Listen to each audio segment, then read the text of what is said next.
आज जब बाबा के पास मैं वतन में गई तो बाबा ने बहुत सारे बच्चे बाबा के सामने बैठे थे।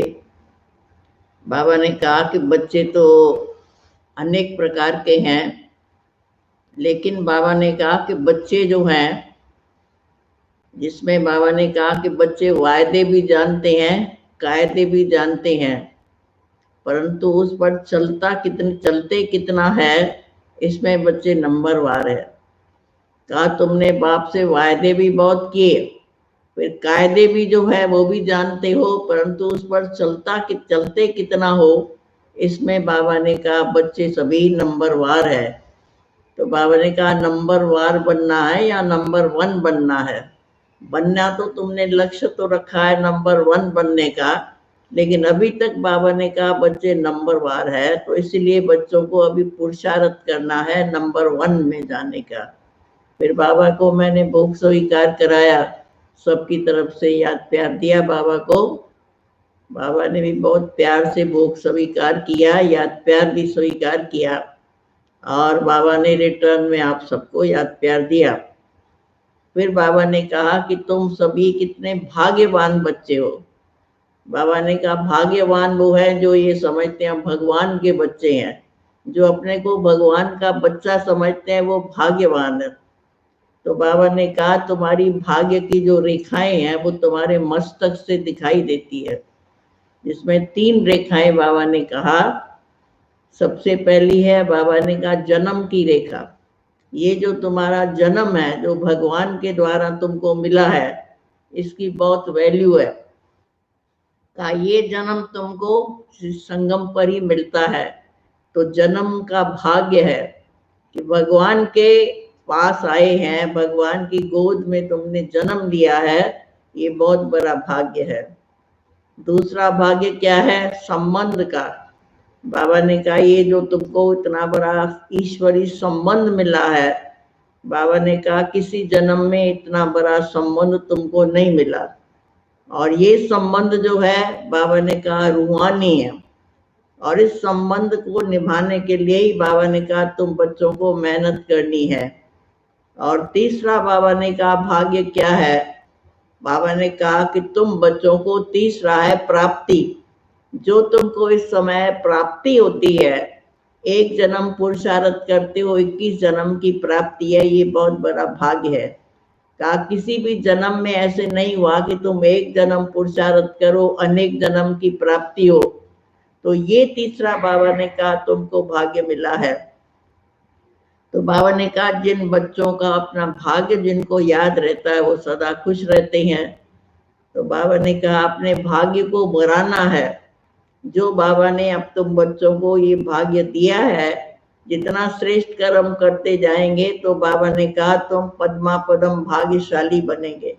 कहा तुम्हारे हर कदम में पदम है, लेकिन बाबा ने कहा जितनी कमाई में तुम्हारा कदम होगा उतना ही पदम होगा।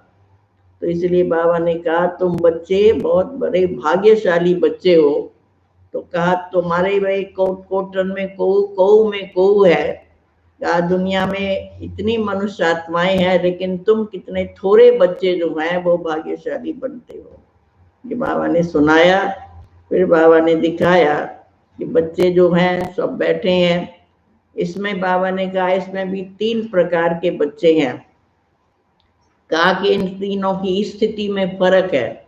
बैठे तो सभी हैं, परंतु बाबा ने कहा एक ही स्थान में बैठे हैं, लेकिन जो आंतरिक बच्चों की स्थिति है वो अलग अलग है, जिसमें एक उत्तम है, एक मध्यम है और एक कनिष्ठ है। कहा कहीं उत्तम स्थिति में बैठे हैं, कहीं मध्यम में बैठे हैं, और कहीं कनिष्ठ का मतलब बहुत ही नीचे की स्टेज जिसको कहेंगे। तो बाबा ने कहा कि तुम बच्चों को इस समय पर ये याद रखना चाहिए कि हमको बाबा ने इतना बड़ा संबंध का, सबसे 3 संबंध जो है वो मुख्य है, बाप, टीचर और सतगुरु। बाबा ने कहा दुनिया में भी ये 3 शब्द, तीनों जो संबंध है वो मुख्य होते ही हैं। और यहाँ तुम्हारा एक ही बाप के साथ तीनों संबंध है, बाप भी है, टीचर भी है, सतगुरु भी है। बाप क्या देता है? प्यार देता है। बाप क्या देता है? वर्षा देता है। टीचर क्या देता है? शिक्षा देता है। सतगुरु तुमको क्या देता है? श्रीमत देता है, और तुम बच्चों को रोज वरदान देता है। तो कहा कि जो बाबा की श्रीमत और वरदान मिलते हैं उसके आधार से तुम पुरुषार्थ करते हो। तो बाबा ने सुनाया कि जो बच्चे वरदानों के आधार से, जिनको वरदान मिलते हैं, उस वरदान को यूज करते हैं, तो कहा उनको मेहनत कम और सफलता ज्यादा मिलती है। तो इसलिए श्रीमत और तुमको वरदान बाबा से, सतगुरु बाबा से मिलती है। तो वहां तो अलग अलग होते हैं, तो अलग अलग याद करना पड़ता है, परंतु यहाँ तो एक ही बाप से तीनों संबंध है, तो याद करना सहज हो गया ना। उसके बाद लास्ट में बाबा ने बताया, मैंने कहा बाबा समय तो बहुत आजकल बिगड़ता ही चला जा रहा है। बाबा ने कहा दुनिया बिगड़ रही है और तुम सुधर रहे हो, तुम्हारा काम क्या है? तुम्हारा काम बिगड़ना नहीं है। कहा दुनिया भल बिगड़े, परंतु तुमको अपना सुधार करना है। कहा दुनिया तो बदलेगी और दुनिया जो है पुरानी से नई बन जाएगी, तो तुम बच्चों को भी पुराने से नया बनना है, ये सुधार करना है। दुनिया बदल जाए और तुम नहीं बदलेंगे तो बाबा ने कहा तुमको तो कुछ भी प्राप्ति नहीं होगी। फिर बाबा ने कहा कि तुम बच्चों को जितनी प्राप्ति है उतनी तृप्ति है। अगर प्राप्ति की कमी है तो तुम बच्चों में तृप्ति भी कमी है। फिर बाबा ने कहा फिर जब तृप्ति नहीं है, प्राप्ति नहीं है, तो फिर तुम्हारी बुद्धि पुरानी दुनिया में चली जाती है।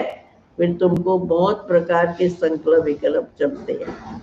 इसलिए बाबा ने कहा अभी समय नहीं है, इसलिए समय को गंवाना नहीं है, सफल करना है। फिर बाबा ने सबके लिए याद प्यार दिया और छुट्टी दी। ओम शांति।